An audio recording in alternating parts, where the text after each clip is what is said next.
Bienvenue sur Africa 24 dans cette nouvelle édition de l'Africa Tonight. Voici les titres de l'actualité. Discours à la nation du président algérien Abdelmadjid Tebboune. Discours durant lequel plusieurs mesures fortes ont été annoncées. Parmi elles, la dissolution du Parlement ou encore l'organisation d'élections législatives anticipées.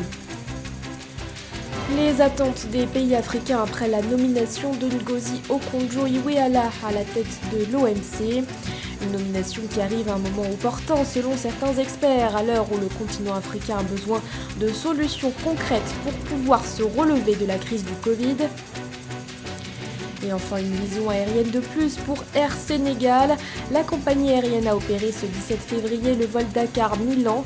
Les détails à suivre dans ce journal.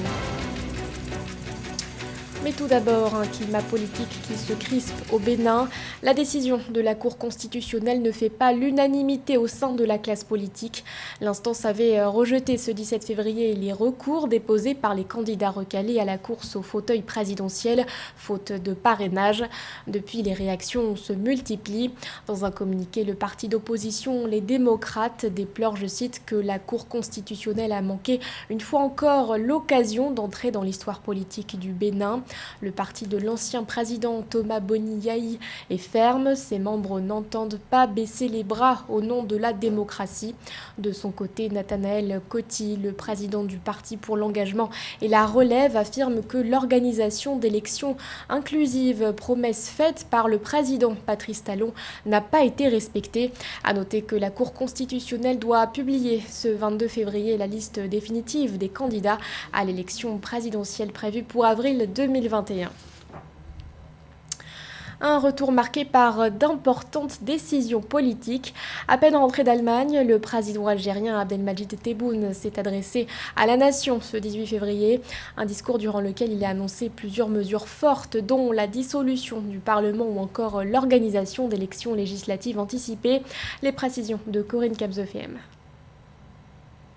Les Algériens sont dans l'attente d'un remaniement ministériel après l'annonce du président Abdelmadjid Tebboune, tout juste rentré au pays après un mois d'absence. Ce 18 février, le président Tebboune a tout d'abord dissous le Parlement et annoncé des élections législatives anticipées pour, précise-t-il, ouvrir les portes à la jeunesse. Nous allons passer de suite à des élections où l'argent sale ou pas n'aura point de place. Des élections qui ouvriront leurs portes aux jeunes pour que cette catégorie ait son poids politique. L'État œuvrera à aider ces jeunes, notamment pour mener leur campagne électorale dont nous prendrons en charge une grande partie. Ces annonces interviennent alors que l'Algérie est en proie à une crise sociale, économique et politique entretenue par les manifestations du Irak depuis 2019. Alors qu'il demeure contesté depuis son élection en décembre 2019, le président Tebboune multiplie les réformes pour un apaisement. À côté de la grâce présidentielle accordée à une cinquantaine de militants du Irak et à ce relèvement du salaire national minimum garanti à 20 000 dinars algériens ainsi que l'exonération des salaires inférieurs à 30 000 dinars. J'ai honoré l'engagement pris lors de ma campagne électorale d'exonérer les salaires inférieurs à 30 000 dinars algériens, laquelle a profité à quelques 6,5 millions d'Algériens. L'objectif de toutes ces décisions est de faire profiter les Algériens de l'argent qui était détourné à travers la surfacturation et l'investissement dans des pays étrangers. Plusieurs chantiers, notamment constitutionnels, devraient être finalisés à très court terme en Algérie, selon les déclarations du président Tebboune. Il s'agit notamment de la finalisation d'un premier test permettant l'installation de l'Observatoire national de la société civile, des textes portant installation du Conseil supérieur de la jeunesse et d'un autre pour la création de la Cour constitutionnelle. Actualité Covid-19 oblige, le président Tebboune fait savoir que son pays pourra produire le vaccin russe anti-Covid-19 dans un délai de 6 à 7 mois, avait pour objectif de vacciner environ 70% de sa population. Dernier jour de campagne avant le deuxième tour de la présidentielle prévue ce 21 février au Niger. Le candidat du parti au pouvoir, Mohamed Bazoum, était dans la ville de Zinder pour son dernier meeting. Mohamed Bazoum qui est d'ailleurs considéré comme le grand favori de ce scrutin. Un sujet de la rédaction. C'est devant un public visiblement conquis que Mohamed Bazoum, le candidat du PNDS Tahria, le parti au pouvoir, est venu délivrer son dernier message de campagne. Et l'homme a choisi Zender, sa région d'origine, où militants et sympathisants partagent le même espoir, remporter le second tour de la présidentielle prévu ce 21 février. C'est une campagne pour laquelle le président Bazoum et l'ensemble des partis qui le soutiennent, c'est-à-dire la coalition qui soutient sa candidature, il a fait le choix de faire une campagne de proximité. Il a engagé une démarche qui consiste à aller partout pour faire des réunions comme celles que vous voyez aujourd'hui, qui sont des réunions de proximité pour parler de son programme, de l'offre politique qu'il fait aux Nigériens si demain il lui donne mandat de présider la République du Niger. Donc nous sommes très sereins et partout où nous sommes passés, le président a parlé de son programme, qui est un programme autour duquel il a réuni les meilleurs spécialistes de notre pays pour que le contenu de son programme puisse correspondre aux réalités du Niger. Tout au long de la campagne, Mohamed Bazoum a proposé aux Nigériens un vaste programme chiffré à 13 000 milliards de francs CFA sur 5 ans qu'il entend mettre en œuvre au profit de toutes les régions du Niger. Mais l'homme veut d'abord un second tour apaisé. Le message que j'ai adressé aux électeurs, c'est qu'ils se mobilisent tous, ceux de notre camp d'abord, comme ceux du camp adverse, et qu'ils aillent massivement voter le 21 février prochain, de façon que dans la transparence, ils puissent choisir celui qui va présider aux destinées de notre pays pendant les 5 années constitutionnellement prévues à la tête de notre État. Je voudrais vous dire à cet instant-là que j'ai la ferme conviction que s'il n'y a aucune interférence des appareils politiques au niveau supérieur, les citoyens iraient tranquillement et voteraient tout aussi tranquillement. Et l'issue de ce scrutin sera une issue acceptée par tous les Nigériens. Je n'ai aucun doute, à la base en tout cas. La seule chose que je crains aujourd'hui, c'est ce que nous apprenons comme projet de la part de nos adversaires. Je souhaite qu'ils seront raisonnables et qu'ils laisseront ces élections se dérouler comme nous en avons toujours eu l'habitude. Et je voudrais dire aux Nigériens que rien ne devrait changer, que celui d'entre nous qui choisiront sera le président de la République pour ces 5 années à venir. A noter que Mohamed Bazoum est arrivé en tête du premier tour de la présidentielle avec 39,33% des suffrages contre 17% pour Mahaman Ousmane, son principal challenger. Seyni Oumarou et Albadé Abouda ont d'ores et déjà appelé, quant à eux, à voter pour Mohamed Bazoum. Un ralliement qui devrait favoriser la victoire du candidat du PNDS Tahria le 21 février. Dans l'actualité également, les spéculations vont bon train en Côte d'Ivoire autour de l'état de santé du Premier ministre Ahmed Bakayoko. Le chef du gouvernement est arrivé à Paris ce 18 février. Si aucun communiqué officiel n'a été publié sur les raisons de ce départ, le RHDP affirme sur les réseaux sociaux que Ahmed Bakayoko s'est rendu en France pour honorer un rendez-vous médical. Le ministère reste cependant entier sur son état de santé, d'autant plus que le Premier ministre n'a pas été aperçu en public depuis le 10 février. A noter que son départ intervient 2 semaines avant la tenue des législatives ivoiriennes prévues pour le 6 mars prochain. La nomination de Ngozi Okonjo-Iweala à la tête de l'Organisation mondiale du commerce suscite un vent d'espoir pour beaucoup de pays africains.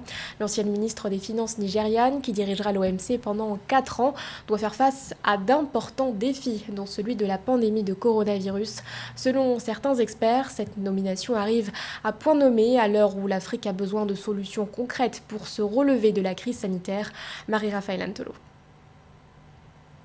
Nouvellement nommée au poste de directrice générale de l'Organisation mondiale du commerce, Ngozi Okonjo-Iweala est désormais appelée à assurer le suivi, le contrôle et l'élaboration des projets porteurs pour le commerce en Afrique. Ainsi, durant son mandat qui débutera le 1er mars 2021 pour s'achever le 31 août 2025, elle sera appelée à relever les défis auxquels fait actuellement face l'organisation et apporter des solutions rentables aux difficultés rencontrées par les acteurs du secteur du commerce dans le monde en général et en Afrique en particulier, dans un contexte marqué par la Covid-19. Comme nous le savons, l'Afrique est dans une conjoncture particulière où elle doit implanter l'une des plus grandes conventions de libre-échange continentale. Et donc, la question ici est celle de savoir à quel niveau est-ce que l'Organisation mondiale du commerce peut être utile. Confrontés au problème de manque de confiance des créanciers et des investisseurs, notamment sur les échanges entre les pays développés, moins développés et en voie de développement, selon certains experts, l'Afrique manifeste un besoin d'assurance dans le domaine des échanges bilatéraux et multilatéraux. Une situation qui rend difficile l'expansion et le développement du commerce en Afrique.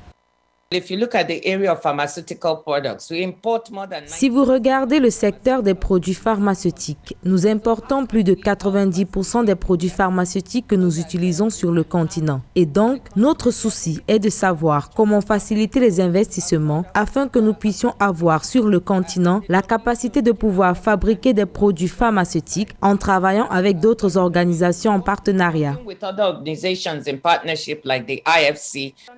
D'après la nouvelle directrice générale de l'Organisation mondiale du commerce, les priorités de l'organisation restent la réduction de l'impact de la COVID-19 sur le commerce mondial et la mise en place d'un système de règlement des différends dans le commerce mondial afin de promouvoir l'investissement ainsi que le développement du commerce en ligne. Air Sénégal étend son réseau. La compagnie aérienne nationale a lancé ce 17 février la liaison Dakar-Milan. Au total, 3 vols hebdomadaires à destination de Milan seront opérés par Air Sénégal. Pour la compagnie, le lancement de cette liaison permettra ainsi de renforcer les relations économiques et diplomatiques entre le Sénégal et l'Italie. Lorita Simbou. La compagnie aérienne Air Sénégal a procédé le 17 février 2021 au lancement du vol inaugural à destination de Milan. La ville italienne sera désormais desservie au même titre que Paris et Barcelone. Le vol à destination de Milan-Malpensa a été opéré avec un avion de type Airbus A321 de 165 sièges, dont 16 en classe affaires et 149 en classe économique. Je pense que l'ouverture de la ligne Dakar-Milan, c'est une autre opportunité à la diaspora d'abord sénégalaise, la diaspora africaine qui vit en Italie, de pouvoir regagner de temps en temps le terrain sans toutefois oublier les échanges économiques entre l'Italie et le Sénégal. Selon les responsables de la compagnie aérienne, l'ouverture de cette destination cadre parfaitement avec le nouveau plan de relance du pavillon national, mais aussi elle contribue au renforcement des relations économiques et diplomatiques entre l'Italie et le Sénégal. Air Sénégal sera sans concurrence sur cette route qui portera désormais à 6 le nombre de ces destinations vers l'Europe. D'avoir voyagé avec Air Sénégal, ça s'est très bien passé et on espère bien le prendre la prochaine fois et que ce sera un vol qui va tout le temps venir à Milan. On est vraiment contents. Notons que dans les prochains mois, la compagnie Air Sénégal envisage d'avoir des vols à destination des États-Unis. En Afrique, elle est déjà présente sur les destinations d'Abidjan et Praia, entre autres. Le nombre d'internautes est en hausse au Cameroun. L'outil de gestion de réseaux sociaux Outsuite révèle que le nombre d'internautes est passé de 7,8 millions en janvier 2020 à 9,15 millions en janvier 2021. Selon certains experts, cette hausse est le fruit des différents investissements effectués ces dernières années par l'État et les opérateurs télécoms. Plus de précisions dans ce reportage de notre correspondant Thierry Ndassar. Pour l'année 2020, le Cameroun a enregistré 2,7 millions d'utilisateurs Internet. Une donnée de Outsuite, un outil de gestion de réseaux sociaux, qui porte à 9,15 millions le nombre d'utilisateurs du réseau Internet dans le pays. Un taux de pénétration désormais porté à 34% et qui repose sur la disponibilité sur le marché de smartphones moins chers et sur le développement des réseaux 3G et 4G jugés accessibles par certains utilisateurs. Pour l'accessibilité d'un téléphone pour un Camerounais moyen va varier entre 30 et 50 000. Selon moi, les tarifs sont assez abordables comparés à d'autres pays de la sous-région tels que le Gabon déjà. On se disait peut-être qu'on paie cher comme ça, mais le débit peut être bon.